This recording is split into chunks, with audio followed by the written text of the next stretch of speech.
What's up, everybody? DJ Nubis here with you on the Metal Time Radio podcast with another species spotlight. This time we are doing the Golden Horned Baboon Old World species.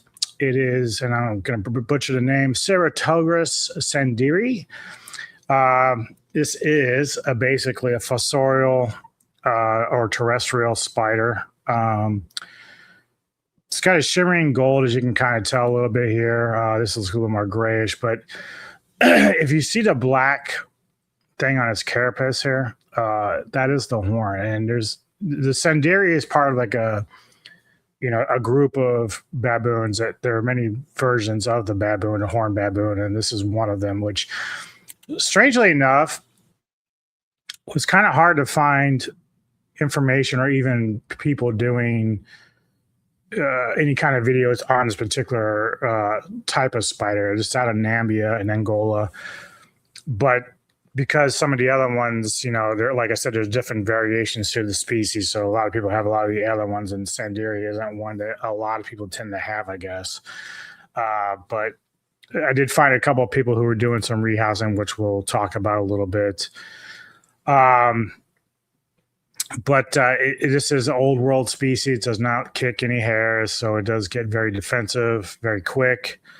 Mine is a spiderling, and currently it's actually inside here. So I had to replace the water dish because the one I had before was leaking. But it's fine, obviously. But it's probably about yay big, and it's managed to put itself inside the cork bark here.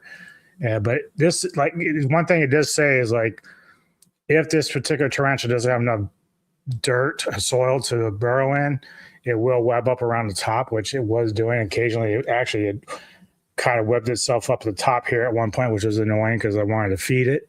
So I had to sit there and keep messing with it, try to get it to come down. But eventually I did get it down here, and it has put itself back inside the cork area. It's underneath the soil. It looks like it may have closed itself in. So maybe it was getting close to molting. So that's probably what it's going to be doing. But there's a small one. It's going to molt very fast. It's one of the 26 or 27 different species of spider I have currently. Now, like I said, it is a highly defensive spider. It's part of like the OBT class, the baboon class, Toga starburst, and so on. But I'm still trying to get over this cold or whatever this is. But so yeah, it's just one of the many different species of the horned baboon. Very cool spider. They can get about the size of your hand ultimately. Very quick. But very cool spiders as well, especially when they get a little bit older. You start to see that golden color come through. And then really, because this is actually one of the first horned baboons that I have. So this is the first one I've ever gotten. So this is kind of like a new species for me to have on hand. Obviously it's too young to determine the sex, but as with most spiders, the humidity and warm temperatures is between 70s and 80s. I think I may have figured out what I'm going to do going forward. And this is like a side note for the pink toe. I had a couple pink toes. They lived a couple years, but then they ended up dying. One was a male, which was expected, but the female I had looked like when she molted, she either just got too dehydrated and I don't know, just she got out of the molt, but then she was dead. Like when I went to look for her, she was, dried up and everything. So I think that my plan is maybe, and I don't know, maybe anybody that works with pink toes in particular, I'm going to get like one of those little water fountains that maybe battery operated that will continuously flow water, like a little waterfall. But I'll get a bigger enclosure when I do it. But in order, for whatever reason, the pink toes and the versicolors and stuff like that, they need a lot more humidity than most spiders. And so I think that's going to be my plan to kind of keep water flowing in there, because obviously I try to fill up the water dish as much as I can. but it just doesn't seem to be enough, and they don't seem to last. So in order to keep that humidity up, because I only have like one specific room for the spiders, so technically I could bring it out here, but the cats get so fucking curious about the spiders that I don't want to be taking chances of something happening. But that's a side note anyway. Just for those that have watched the videos and are more experienced spider keepers than I've been at the hobby now for about 5 years, but keeping those pink toes alive is very, very difficult right now for me. So just give me some input on how you're dealing with the humidity issues and stuff like that. But back to the Golden Horned Baboon. I've got one short video for basic information that I tell you a lot of times with other spiders that I show you. And then I have a couple of rehousings that I'll show you here in a minute. So let's go ahead and just take a look at the information here on the Golden Horn. And again, you can see the little black horn on the carapace there, which is very cool, very unique to this type of spider.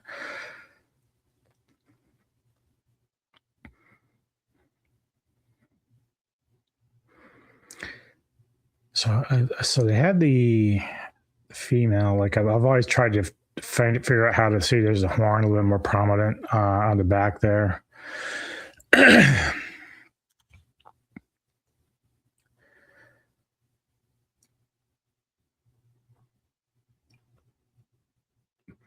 I guess some of the, I think they said this was, double check real quick because where they were saying it was discovered as Botswana. So I'm not entirely sure where that is, Botswana, but tends to be a big area where these particular tarantulas live now and were discovered at. Now, see, I wouldn't be putting my fingers anywhere near that.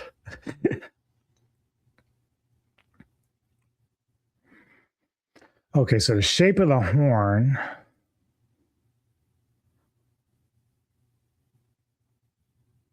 The horn is not typical rectangular shape.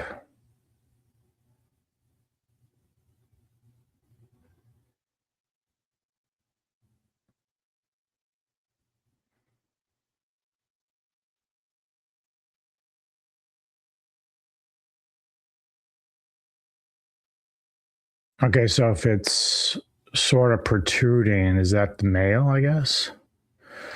A lot of times I could tell males just because of how lanky the legs are. Like it's a lot thinner.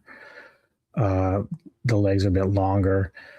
And see, his horn, he's definitely a lot furrier in some ways. And of course, there's the pedipalps. Botswana. Okay, so that's kind of cool. Like, so that's sort of one way to determine how your spider could be male or female. Plus, a lot of people can look at the bottom and see the abdomen, and after molts and stuff, they are able to tell. I still haven't figured out that part myself.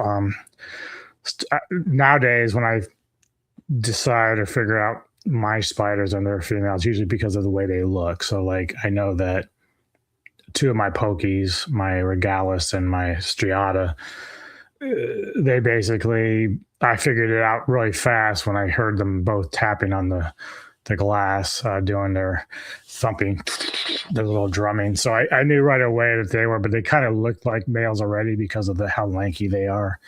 I have a Goody Sapphire. It's still young, so I'm hoping that ends up being a female, but you just never know. I thought for a long time my Brazilian Black was female, but because of the size. But then maybe a year or so ago when it molted, it came out and I saw the hooks and I'm like, but he's doing okay. He's still kicking, still very large, which is kind of can be confusing because he does have thicker size for a male spider. So, but you would kind of expect that because the females are probably pretty large themselves. So, all right. So my first video I'm going to show with rehousing is going to be from a guy named Gav. He has Gav's tarantulas, and I like him. He's a nice dude. Like, I haven't talked to him, but from what I've seen in his videos, he's a very cool guy.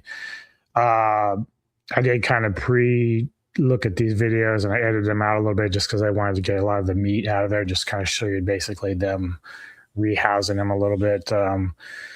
I don't always suggest the way that some people will do the thing, but lucky for Gav here, he's got a lot of room, and also the tarantula is well behaved, like considered the most. Like some spiders I've had, like I told you guys a way back, my youngest Balfouri, when I got it, was about yay big, got away. Like when I was transferring it, it was so fast, like I couldn't find it like anywhere, and I was in a smaller room, and I was like, damn.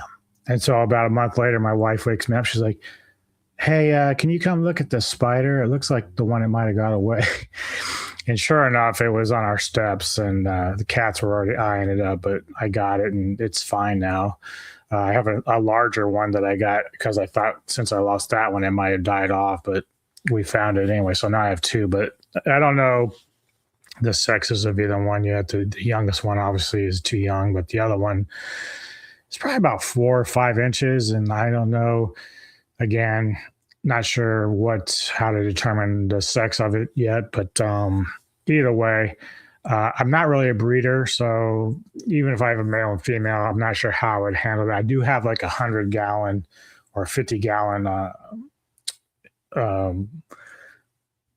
tank that I could put them in if I wanted to breed them, because they're one of the few spiders that are communal. They can live together without really killing each other that much. So but yeah, anyway, so we'll check out Gav. He's going to be rehousing basically a juvenile baboon, a little bit older than the one I have.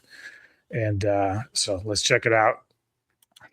On there, it says Ceratogyrus, Sanderi, Namibia horned baboon. We're going to put it in this one for sorely, because at the minute when it was a sling, we did it in a tiny little tub and did it terrestrially. It's done like tubes all the way around. But this one likes a good burrow and likes to go down deep, so we're going to... Now, I'll say this. He's a lot braver than I am with this, so... And you'll see in the other video, too, the way that they do their rehousing. This, only has one entrance. It has, like, the top. If I'm dealing with, like, New World species, I don't really care. Like, if I have other entrances or openings, that stuff doesn't bother me because, obviously, you don't have to worry about the hairs. You don't have to worry about, they could bite you, but they're not going to be venomous or anything. So, but in this case, when you're dealing with an old world, even if it's a small one, like, I don't know if I really want to take the chance of getting bit. But, again, this one's going to be very well behaved, but I'll show you, like, in terms of like what I like to use in my, like, I love Exoterra because it gives me multiple entrances to deal with. And this is basically what I use. And so you'll see I have a top part that comes off, and then I have this front door that you just unlatch and open it up, and I can get in. And I just have more access for the old worlds and stuff like that. Both, this is, of course, an arboreal enclosure, whereas I do have terrestrial and fossorial type enclosures, some exoteria as well. So I'm just one that really likes having more options when it comes to putting my spider somewhere, especially the old worlds. I don't want any risks. I'm very light on the risk take. Like, even for my baboon that I have here, once it gets larger, it's going to be a bit risky to get it out because this is the only entrance I have. However, I'll be moving it into probably a terrestrial setup because, again, I'll have enough soil in there and everything because I make my own biomix and stuff like that. So ultimately, it will be fine when I go to use the Exoterra. Like I'll have multiple ways I can get the spider out and get into a safe spot. So without any risk. He isn't as lucky here. Now he gets lucky because the spider again behaves very well. So let's go ahead and watch him take care of this. Put it in this one here, see if it'll web up around the hole and see how it does in this one here. Right, so as you can see, the little one is in here. She's nice. Now, yeah, this one, we always open, it goes like this. And I don't want to do it in a catch cup, so I want to do this one. So guarantee this is going to run somewhere. So I've got 2 little catch cups just to catch, but I want to just see if I can get it to go in and you can have a good look at this one. Oh, and now it's got a bit bigger. It's gorgeous, gold and silvers. I haven't actually seen what it looks like yet because I just put the food in with the lid still like that because it's so skitty. There we go. Right. You want to get in? Now I've got to see if I can get this to go up there. But what I've noticed with this, it's very inquisitive. Mm-hmm. This is going to run, so let's just go. Oh, come on, my friend. It's getting ready to go. Oh, I need to get it out. It's on the... I know. Now, see, I would have gone ahead and just put this entire piece because, like, it's latched on to its webbing because it doesn't know where it's going. It's familiar with the web. So I would have gone ahead and just put this flower and, even if the flower would have died eventually, the webbing's there. So it would have given the spider, like, comfortability going into the new enclosure. And then even if the spider moved to the new hole, which he has in the new enclosure he has there, you could have removed the plant here later after it's, detached from it. But he wanted to avoid that, I guess, for whatever reason. Sorry, my friend. You can see in there, look, it's not actually done anything on the substrate. It's just done all its webbing around the plant. And right, so this is actually easy to get in, but I don't want to do it like that. I want to have a look. Come on, dude. It wants to stay on. Do you want to get a look? His little house. Oh, why is that so gentle? It's gone super calm normally. Oh, it's got its fangs out. Mm-hmm. There we go. Hello, little buddy. Go on, get in there and have a look. Beautiful spider.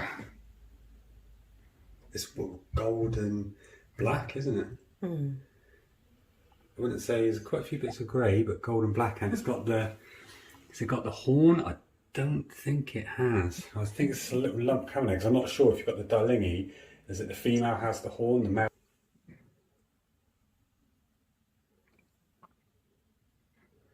Come on, bud. There we go. Oh, I didn't expect this one to go that easy. It's funny because in its home normally, when you go to feed, he goes absolutely nuts. But so this proves that we're trying to do that on the channel. If you know what you're doing, you can rehouse any spider like this, let it roam free. If you've got a good space, that's why we do it on our. Not in my place. Like, I look at Dave's Little Beast, he's got like his own little shack or whatever it is, and he's got room and. But he's had to chase spiders down in his den too before. And like out here, I can't do that. There's just too much shit around me. I have like a little mud room where I go to, but even then, it's a risk because there's like even if I block the bottom of the closet doors and stuff and the door to this room, like it would still find a way to get through these cracks. And especially with the smaller ones, bigger ones, not so much, but I try to minimize any risk of a spider getting out. And obviously sometimes I've when I was cleaning up one of my pokies enclosures recently, I just did it out here, but I put like a catch cup and I got the spider out because they usually, even though they're fast as hell, I got the spiders and there wasn't any issues. They're big enough to where I can get off my catch cup and stuff. But Yeah, it's crazy, man. Like, I could never do this because, and I've been trying to like look and see because like I've done like the bathtub thing, even though they say that spiders can get out of bathtubs. But I still try to minimize like the location of how far a spider can get before I catch with catch cup and all that. Now, unfortunately, I said this a while back. I have had probably like a 1.5 inch or 2 inch electric blue that got out because somehow the enclosure warped, and so it snuck out one night. And that was over two or 3 months ago. I have not seen it since then. Apparently, cats haven't run into it either. Yeah, I've heard tarantulas can show up 6 months later. It's a possibility, but with the being hotter outside and it's cooler here, I'm just not sure if it's still alive. I would have thought that I would have heard it or seen it somewhere because, and especially with 2 cats running around, I don't know. I don't think it would make it very far before the cats got a hold of it. But yeah, that's just one of the things that happen. But I try to minimize when I do my transfers the space that the spider can roll and run to. So he's lucky enough that he's got his setup to where he knows exactly where it's going to go and how. Draining board, just because if it runs, it goes in the sink over to the right. It's just easier for the minute because we don't have a spider set up per se with a desk. Oh, now see mine. If I would have done that, the spider would have ran out. Like he wouldn't stay down there. He got lucky. Love the coloration. You can see where the horn's going to come, can't you? You can see the little black. Yeah. Was it Propophis? Let's just give it a tap, see if it goes in. Come on, buddy. And there you go. New home. Yeah, lovely job, mate. There you go. That's it. So thanks very much for watching, and I hope to see you on the next one. So yeah, that was Gav. I liked a lot of his videos. He gets like his deliveries and stuff, and he'll showcase his hauls that he gets. The tarantula hauls are really cool. So good channel. Check him out. Nice enough dude on there. Obviously passionate about tarantulas like the rest of us, but check out his channel if you have not. This next one, Mr. Grindler, I've never seen before. Mr. Grindler's Creatures, I think it's called.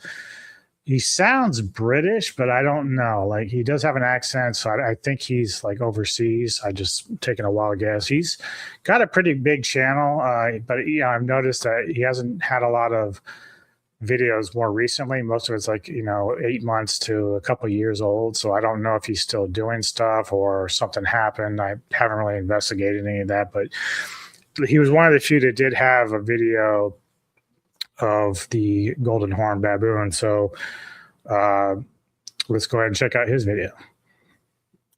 Some of that is easy. So yeah, I've probably butchered the whole of that, but Ceratogyrus, Sanderi, Nabimbium horned baboon. So we're doing an old world today, horned baboon, and this is one that we probably should have rehoused a while ago, if I'm honest. And we've kept it in the tub that we actually bought it from, and we got this a long time ago actually. So this was from Tarantulas Wild and Tame.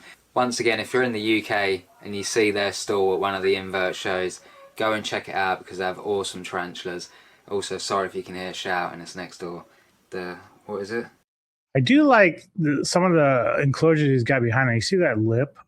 You can't see my cursor, but behind the girl there. So like it looks like it's a strip. So I think those are the kind that fold up, like the top half will fold up. I've seen some other enclosures like that, not here in the US, but clearly overseas. And I kind of like those. Now there's some other ones, like my electric blue that was in one is a very poor design. It has a tray and I've always hated it. And that of course led to some problems, like for me even using them anymore, because it's only about yay big and they're good for spiderlings and juvies, but the way it's designed, like that tray is like a real problem. Like I don't know why they had that. That wasn't really what led to my tarantula getting out, because it was the top part that slid in that kind of warped. It didn't fall into place. So it's just a really bad design, unfortunately. So I would never recommend those type at all. I know that like Spider Shop and some of these other ones have some really nice ones, but they're a bit pricey. So I don't know. I don't want to spend like, you know, $80 for like a small thing, you know. That's just too much money for that. So I'll stick with my Exoterras and stuff like that. The Nabimbium horned baboon. So yeah, let's go down. Alright, so Charlotte's going to take the lead with this one. And here is the Nabimbium horned baboon. Let's have a little look at this. The shouting is still going on as well. Sorry, dude. Well, do that. So you'll be able to see her just down there, and you can see what I mean about the size and what I mean about how, you know, they like a bit of terrestrial space, just so they can web out. These are awesome webbers, and I think using this enclosure just there, you know, as Charlotte's displaying it, it would be a great choice, because not only has it got the depth, it's also got a bit of space on top where we can, you know, sort of construct something just so it can chill above ground, where it will have a water dish as well, and then it can retreat deep down in its burrow. So yeah, fingers crossed. Yeah. Oh. Today we're sponsored by the Screaming Kids next door. It's nice and easy.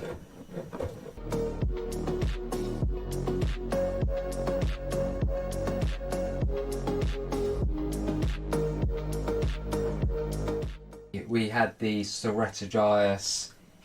What was it? Which one was it? It was the one that doesn't have a horn. I can't remember what it was called.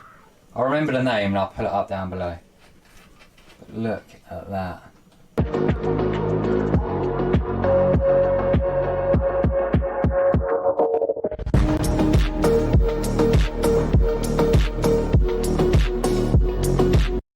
So again, like you can see, he's got like this tall container. It's mainly for an arboreal, but now he is going to fill it up quite a bit. And much like with Gavs, like they're leaving it so the spider can burrow, which apparently these spiders burrow a lot, which will save them putting a lot of webbing at top. So even if I get my terrestrial, like I'll still keep my terrestrial setup or my enclosure half and half. Like I don't mind when a spider webs up. I have a feather leg that is a little bit of both and does both. So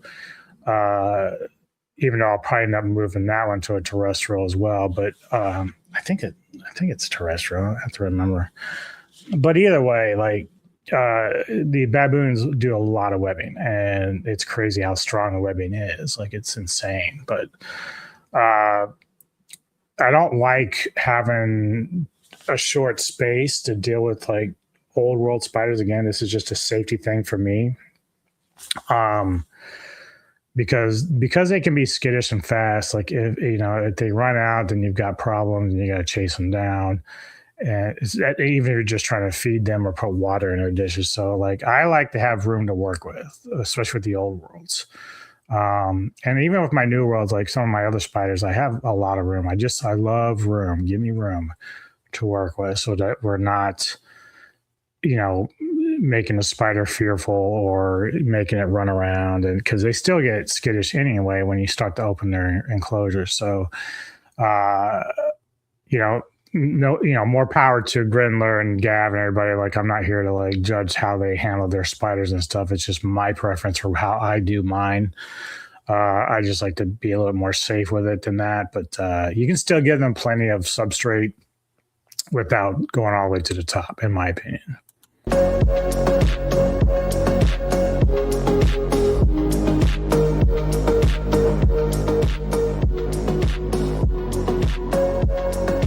See, like he's got this tall one. Now I would have probably put like another cup of dirt here and then put it down and then allowed the tarantula to use both. Like to me, where it's at is still sufficient for the baboon, especially the size that he has. It would not, to me, be a problem there for that one. But he keeps going with it. He keeps going all the way to the top.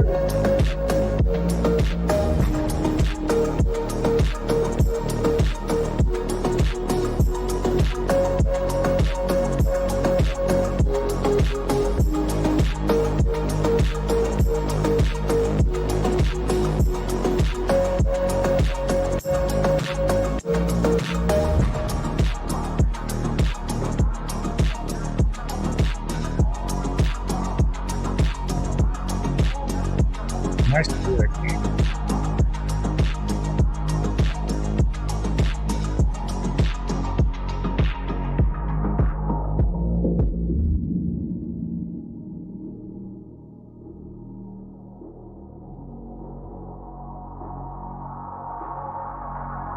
Touch his little toes. Yeah, it's on the lid at the minute. But good luck. I do envy them a little bit because she's got this tube. Now I have smaller ones I use for like the tinier spiderlings and stuff. But these type of tubes are perfect. Now you can use like a empty Coca-Cola bottle, like the big ones, the 2 liters.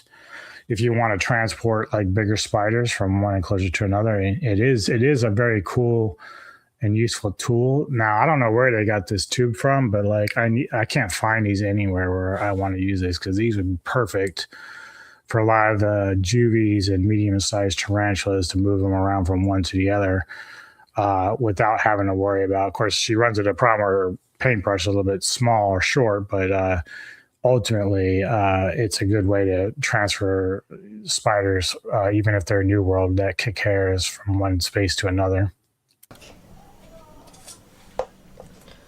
Need it to go down the other end. Let's see it prodding it there. Yeah, I touched its little foot and it didn't do anything. Whoa, that was speedy. Yay! Proper speedy. Oh, she's gone down, or has she gone down to the other end now? Yeah, it's now on the lid. I don't know if I can do this one. You can do it. I've got faith in you. You can do it. He's sacrificing his lady. But she does a good job there. And the spider, again, this spider is not so bad. Like, it's not defensive. It's just kind of like not wanting to be around. And again, up, yeah. the worst thing in the world, it will come out now. Just hope My it doesn't paintbrush go isn't long enough. It's not long enough. No. We need to invest in a longer paintbrush. Okay, that's Right, it's in the lid. it's one step. Now for the next. Imagine it would just come straight out now. There we go, look at that, There look, you chill as go. anything. look at that. You're touched.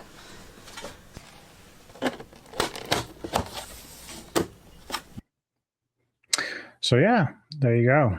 A little bit of a rehousing there for 2 of them, 2 different ways, but similar setups with a lot of deep substrate. I'm